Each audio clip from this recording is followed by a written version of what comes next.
Thank you. Wow.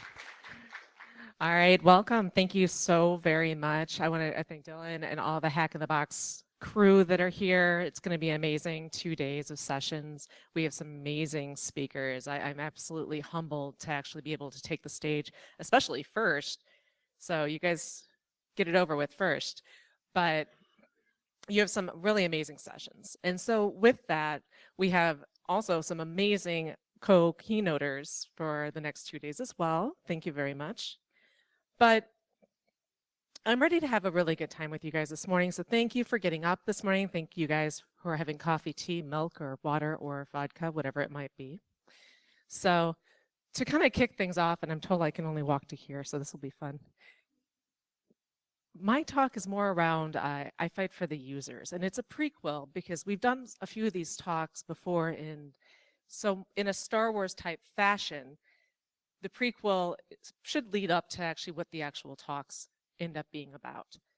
I wanted to have a little bit of fun with this, and I'm hoping that this translates pretty well as far as a lot of this talk is going to be a little bit about Western cinema and how funny hacking is in Western cinema. So who am I? I'm Suck Barbie on Twitter. My name's Erin Jacobs, is my real life name, as some of you people like to know, because when I introduce myself as Suck Barbie in bars, it sounds really strange. But as we like to go through credentials, so I'm a consultant turned director of information security, turned chief security officer, turned chief information officer at one point in my life. I did that for about 7 years. And then I decided going back to consulting was the logical step, right? So kind of with that goes through my entire career. I started in consulting, saw a lot of organizations, saw a lot of the good, the bad, the ugly of what people were doing in security. I had the opportunity to go in as the director of information security and actually build a program. And then that's when I was able to kind of traverse that into chief security officer. And good or bad, as a chief security officer, they actually decided I would be a better fit for the chief information officer, which was a cool thing, because as a chief information officer, as many of you might know, a lot of times they're detached from security. A lot of times the security department feeds into them. So it was kind of neat to have an organization where I got to push security from the top down. But as good things often come to an end, going back into consulting seemed like the more logical way that I could make a larger impact. But that all sounds fine and good, but that doesn't have a whole lot of relevance to this talk. So as far as the credentials that are important for this talk, it has to do with me being about a 13-year-old little girl and starting as a sysop of a BBS. And that's how a lot of us got our start. You know, I was a little bit of an insecure little girl. Didn't have a whole lot of friends because I was a computer nerd, and that wasn't very popular for little girls back in the 80s. But one of the things that was kind of important to me was this really silly movie that was made. Has anyone in this room even seen Space Camp, aside from the front row? Okay. All right, so I'm going to try to explain this in the best way I can. Space Camp is a horrible movie, especially because I rewatched it in prepping for this talk, and I probably hadn't watched it for like 15 years at least. It's awful. I'm really sorry. Don't go watch it. Unless you have like some time to kill on a plane, then fine. But the cute part about this movie for me when I was a wee little girl is that I wanted to be an astronaut. That's what I wanted to grow up and be. But in watching this movie, there's this little kid named Max. Max was the outcast. Max had no real friends. He was the young kid amongst a whole bunch of older teenagers in this space camp that was in Huntsville, Alabama. I kind of felt like Max because I was always the young kid. You know, I was a 13-year-old sysop of a BBS where I had people in their teens, 20s, and 30s dialing in. And I had this power over them, which was amazing. But I didn't exactly fit in. And it wasn't exactly socially acceptable for me to hang out with like 20-year-olds when I'm 13. Different story, different time. But when I was watching this movie, Max becomes friends with this little robot named Jinx. And that was his little buddy. So the cute thing about it is it really resonated with me, with my computer side, with me wanting to be an astronaut, sitting up and trying to pretend to launch into space. This was like a pivotal movie for me. That being said, as I grew up, this lovely gentleman also became slightly important to my life. His name is Oscar Wilde, and he wrote an amazing essay called The Decay of Lying. And in The Decay of Lying, he basically talks about how life imitates art. So it was a different perception of how there are these beautiful untrue things, and that's really what art is. It's about creating these beautiful things that are fictitious. They're untrue, but they give you the believability. So when we're talking about this entire keynote and this talk and what I want you guys to take away from it, I'm going to walk back to my little space camp experience and go, this little robot Jinx tried to help out his friend. He hacked into the NASA computers to try to launch Max into space because that's what Max wanted to do. He wanted to go to space. So this little robot's hacking into the computers, and the robot was adorable because he's a lot like a lot of the hackers and a lot of us now, where we're curious, we're trying to do good, even though it might not be the good thing to do. So he didn't know any better, and he tried to help get Max into space. In the end of the movie, he actually ends up helping get Max back. Completely horrible storyline. But what makes this important is that date. 1986 in the US was a very important date for our whole space program. This movie was done with production in the beginning of 1986. In January 28, 1986, we had the first disaster in our space program, which was the Challenger disaster. This movie was released in June, already gone through production. But what actually happened in the movie, this was completely screenwritten. This was already done by the time this accident happened. They had a solid rocket booster malfunction in the movie. That's actually what happened with the Challenger when it exploded. It was a solid rocket booster problem. So it brings us to the whole, it's interesting how life imitates art, even when it's unintended. So as we go through and have a little bit of fun today, the TLDR of this whole situation is we need to work harder and faster to fight for the users. A lot of us here over the next 2 days are going to hear about exploits, about cool tools and things that we can do with technology. One of the things I want to think about, and I want everyone to kind of unify with, is understanding that we all are employed, we're all doing this for the greater good of society and for the users. So how do we take this information back, and how do we help fight for the users? So along the lines of fighting for the users and where this all comes from a movie, Tron, that was done in 1982. So Tron is amazing, being as that it was done in 1982.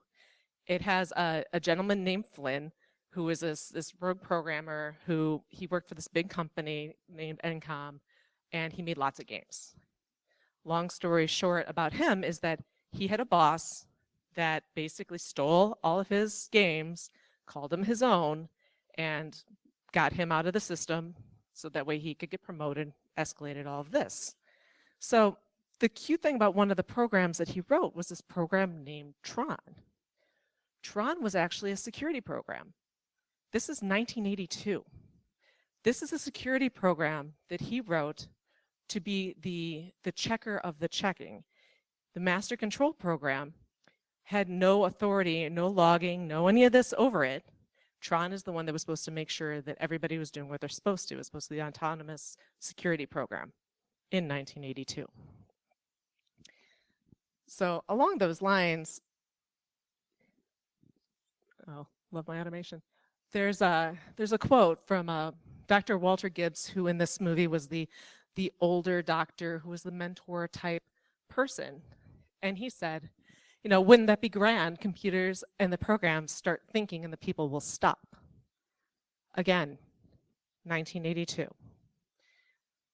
What I found amazing about this is that just this year, just a few weeks back, That's at DEF CON. That's the DARPA Grand Security Challenge. That's exactly what we just did a few weeks ago. We just had computers battle in a CTF against each other. Kind of interesting. So 5 words that probably changed a lot of our lives in different ways. You know, shall we play a game? As we're going through these movies and kind of fun little things, I found it really interesting in my research that Matthew Broderick, who's the star of this movie, actually, he couldn't really type when this movie was done. So any of the scenes that you see where he's typing, this is War Games, when he's typing, he just was really kind of faking it as best he could. He did a really good job, but he faked it. But there's a scene that I thought was amazing that I didn't catch until I watched it like for my 105th time.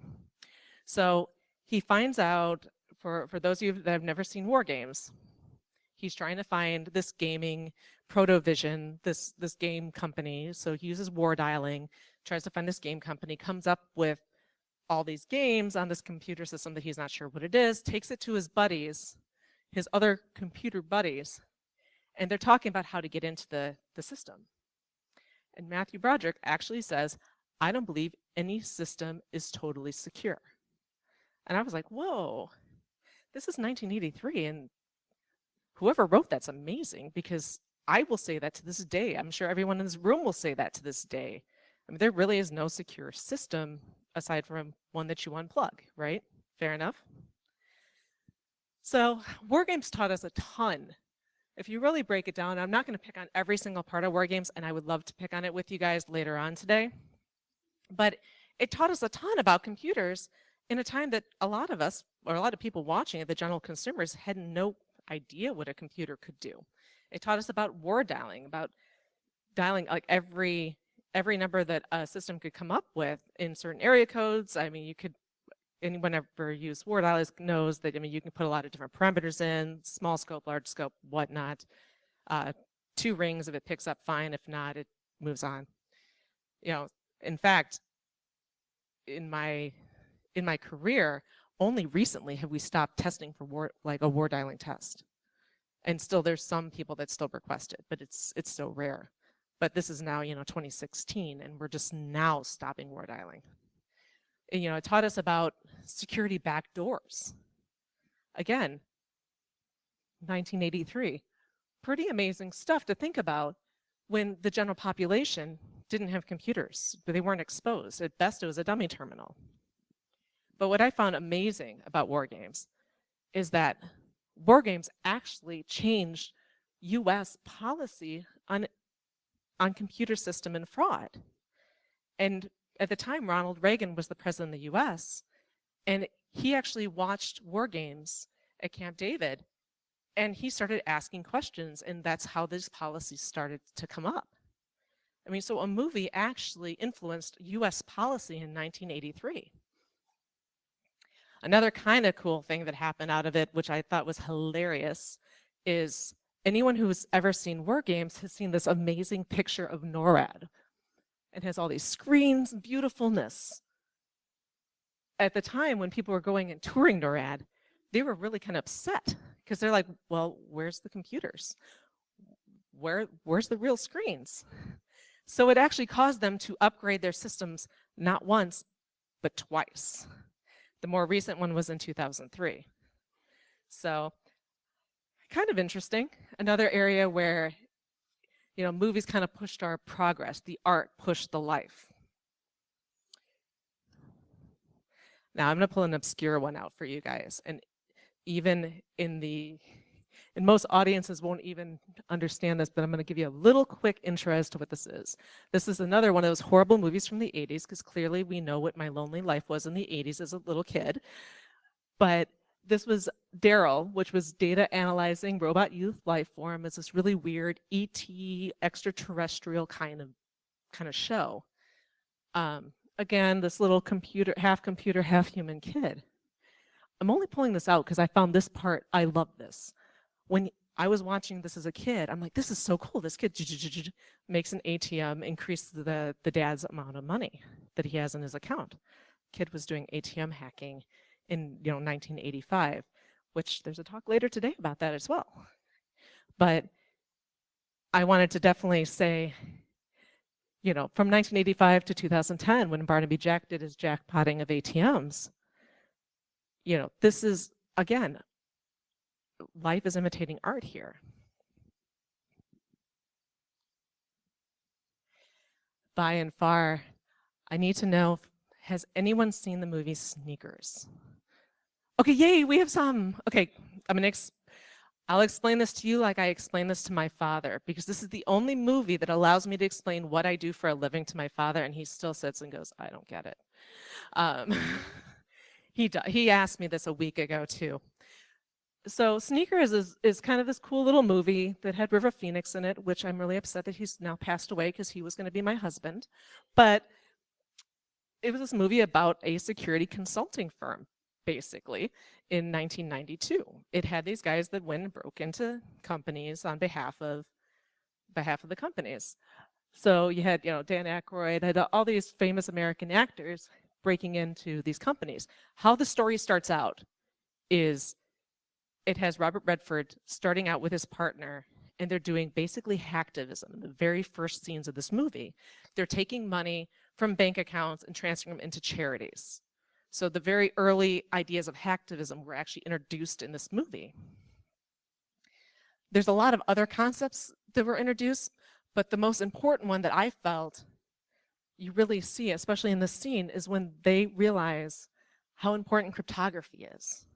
This whole movie is based around stealing back this chip that can decrypt everything, this master algorithm. So, and his former partner is now working for organized crime, and they're trying to keep it away from the government.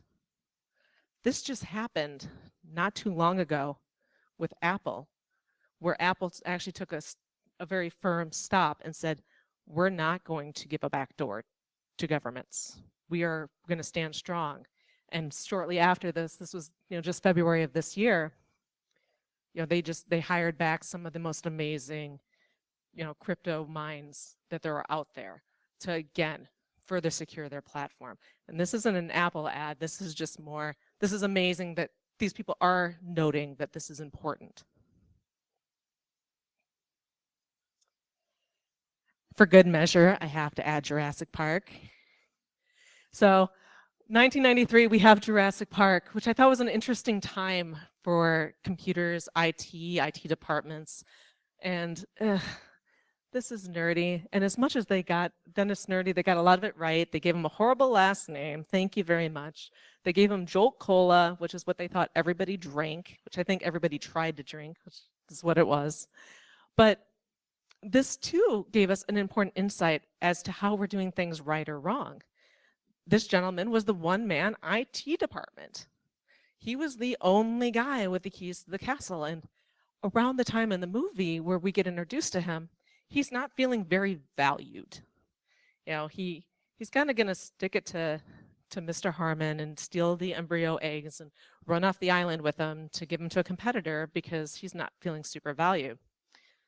So this is the way that a lot of small and mid-sized companies, this is their world in the 1990s. I mean, coming up through IT back in those days, people weren't investing a lot of money. It's a very interesting time for us now in security because I think we're starting to feel those pains in security where we're now changing from 1 to 5 person security shops for mid-sized business and growing into a more developed department, a more respected field.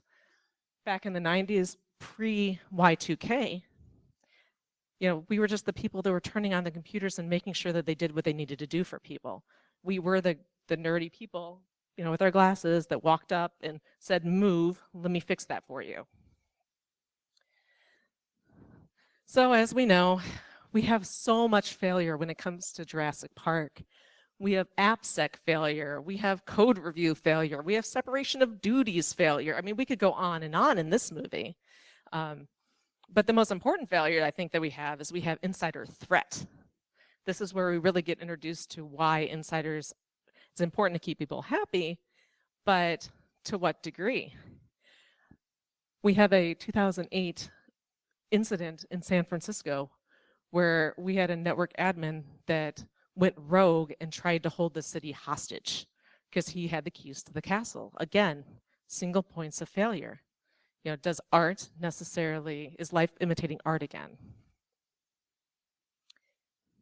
The interesting side note, this gentleman, Terry Childs, he's called a network kidnapper. The press had a great time with him.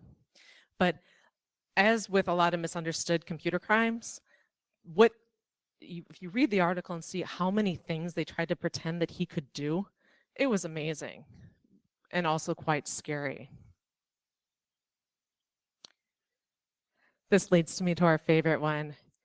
Again, I'm going to take an audience poll again for those of you awake. Anyone seen the movie Hackers? A few more people, because you're in this field. If you're in this field, most people have at least been exposed to what this movie is. This movie was done in 1995. One of the cool things about this movie is one of the writers of the movie actually went to a 2600 meeting in New York. He actually met real hackers. He actually got a little exposure. So he actually had a few consultants that were hackers. So as much as they had to Hollywood this movie, they got a lot of things right and a lot of things just terribly, terribly wrong. But Hackers, the long story short of what the Hackers movie is, for those of you that haven't seen it, it's a story about a child hacker who basically got in trouble with the federal government about it, couldn't touch a computer for years, moves to New York with his parent or his mom, gets involved with a little hacker circle, and ends up having one of the other kids hacks into a system, hacks the Gibson, and gets a hold of these garbage files, and they end up going through this entire movie, which is trying to clear this guy's name because all hackers are horrible people. So with that, this is the movie that started the idea for this talk.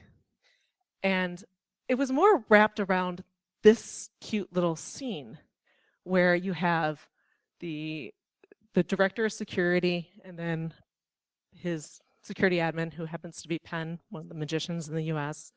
And they're talking about different things. They're talking about how God wouldn't be up so late because, of course, their CEO or COO, I believe it was, that's what their username was God, because of course. Then they go through a part towards the end of the movie where all the hackers come together and are attacking the system so they can get in and get the evidence to clear the guy's name. And they said something super interesting. They said, this is the workload of at least, 7 users. That was the pivotal point for me that I went, this is funny. In 1995, they have system logging and SIMs deployed that could actually tell them the workload of so many users at that point in time. I work with enterprise companies and Fortune 50s that don't have the ability to pinpoint that much. And this is 2016. We're not quite there yet. But it brings to light a few other interesting concepts back in 1995. It teaches us a little bit about DDoS attacks. It teaches us about access controls. Goes through strong users and passwords. Don't use God, don't use love, don't use all those things that he likes to garble off. But it also teaches you about malicious insiders. Again, we're starting to see a reoccurrence of certain themes. The gentleman, the director of security, created this virus in this movie that is supposed to sink the tankers if a certain amount of money isn't transferred into his account. So one of the other things we learned about in this movie, and the more comedic part, is I would love to find a system that is as graphical as this is. I mean, whenever hacking is made to look sexy, that's the movie you think of where you're flying through things. Not so much.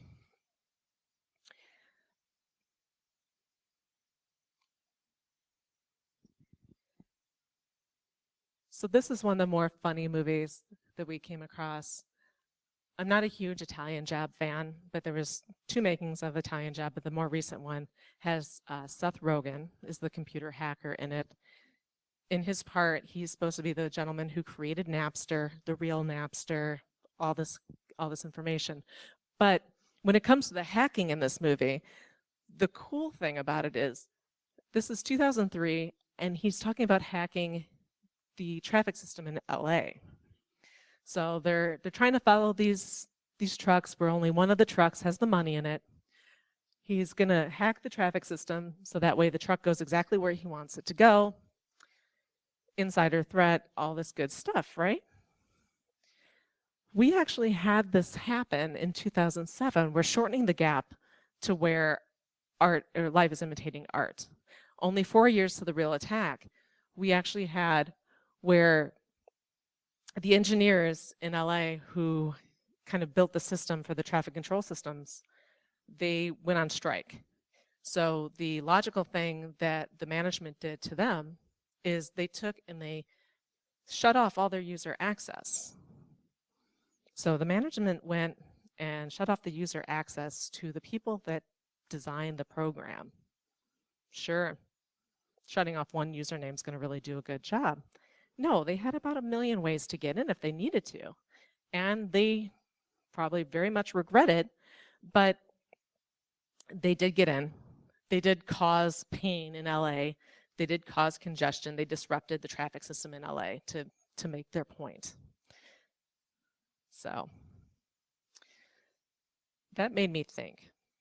After I've told you guys all of this about all these different movies, all these kind of cute little things that we can derive from how life is imitating art, that made me sit and go, what if? Well, a little bit about me is that not only do I like hacking, I like technology, I love what I do for a living, I have a really, really bad addiction that has cost me a lot of money over the years. I'm admitting this to you.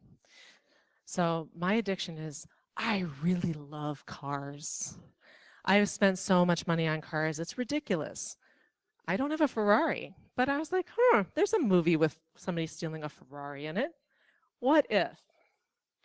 So in Gone in 60 Seconds, they are about these car thieves that are ultimately doing these things, stealing cars, again, to try to save the one gentleman's little brother from getting killed. But more the point that I took away from the movie is how cool the technology they used in stealing these cars was.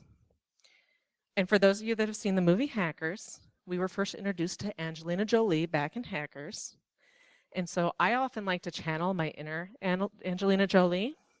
So this is her from that movie, and she is a pretty amazing car thief, for lack of a better word. And I went, if I was Angelina, and I needed to break into a warehouse with some Ferraris, what would I need to know? Well, the first thing I need to know is how for them not to see my face. So in doing this, I decided to take a look at wireless CCTV cameras. So in doing a little bit of research, and this is where the movie stuff is amazing, but this is where what we do for a living becomes not as sexy, but important. I went and said, okay, what do I need to know about camera systems in order to break into my warehouse and steal me a Ferrari? So I need to know, what the offline time is of that camera. I need to know if I bump it offline, how long until it notifies you? Does it notify you? I need to know if there's any cached video, if anything's on the onboard video is going to store, and when it comes back on the network, is it going to dump? I need to know any wired options. I need to understand and profile what I'm actually getting into here. Because I'm only going to go after the warehouses with the Ferraris that have wireless cameras, because wired's a little bit more complicated. I'm also going to talk about the type of power it has. Is it battery or is it wired? Remember that. We're going to talk about that in 2 seconds. And then any additional information that it needs, anything it needs to function. Does it need a base station? What does it need? And just generally, what other performance observations I can find. So in doing this little experiment, I decided to have a little diversity in it. I didn't want to just test one kind of camera, one shape camera, one color camera. I wanted to test as many cameras on the market as I could find. So I took about 10 cameras and I said, okay, let's test each and every one of you. Let's figure out if I'm going to find a warehouse with Ferraris that have a camera, I need to know which ones to go after. The long and short of the test, simple, normal methodology. Stopwatch starts at 0, 1 minute. I start the targeted deauth. I'm not getting a whole lot into the deauth. I mean, you can get Kali, you can run your own deauths. I can explain to you more later. But for the purpose of this, I did a targeted deauth against the cameras. I scanned, found their MAC address, did a targeted deauth against each individual camera. 30 seconds or so, I did a hand wave for those that will only wake upon motion. And then at about 11 minutes, I stopped the deauth and I gave it another 5 minutes to do a recovery to see when it comes back online, if it comes back online, anything of the above. So as we kind of talked in the beginning about my lonely childhood where I didn't talk to many people, well, my adult childhood has not changed a whole lot because I spent like 2 weeks just doing this stuff because that's how much fun I get to have in my spare time. So this is the setup for any of you that want to have fun and reproduce a little wireless camera attack. So I used one iPad as the timer, which doesn't show very well, test camera, another iPad with the app on it to show the test camera on a different network, so that way I'm not deauthing the same network and causing myself a lot of problems. And obviously, good old Kali doing the dump. So, of course, I like to show my work. I'm not going to show all my work, but this is my super duper fast version of the demo where you get to see, woo, the work was shown. You see my hand going in. And if I let this play for a little while, you actually see different times of different days that this occurs on, but I will not totally bore you with that. Let you go to one more camera at least. So, that being said, you get the idea. So now what do I do with this data? So one of the cool things that I noticed, and it's part of a tool that I've been building, is I call it the Get Off My Lawn. So it's just a targeted deauth tool. And what you can do with it is you can actually put the first 6 of any MAC address, do a simple Google, figure out what the provider is, who makes the camera. And so why is that information important? Why do I care? I care because I'm taking my big Pringles van and doing some war driving like we talked about way back in the first movie. So in doing the war driving, you can just simply find out who has what camera. So I'm going to go around to every Ferrari warehouse that I know of and figure out who has the cameras that I know how to knock off the network. Some are really nice. Some actually give you little stickers that say, you're on camera. So once I get all this lovely information, you go, Erin, okay, fine, you get in the warehouse. What about the cars? How are you going to get the keys to the cars? Yeah, no worries. This guy has it covered for me. In 2015, he was nice enough to figure out how to do the remote keyless system entry for the cars. That was very nice of him. So that being said, I've now been able to go through, drive around to my Ferrari warehouses, find the Ferrari dealership that has the cameras I need, and go take my Ferrari. You all say at 9:30 in the morning, who cares? Who cares about this? I care about the cameras because these cameras are saying they're security cameras. I have a problem with that. I am fine with you calling a camera a web camera. We're cool like that. Not when you're actually saying this camera is providing you any level of security. So when we talk about the security cameras, 5 cameras were tested. I want to show you how many are not being sold as a security camera. There we go. We have 2. We have the lovely D-Link and the Belkin are the 2 that aren't actually claiming to be security cameras. I applaud them. They say what they're doing. They're not claiming to protect you from anything, which is really interesting because out of all the cameras tested, the Belkin actually tested pretty much the best, even though it only did clips of video. To kind of go back a little bit,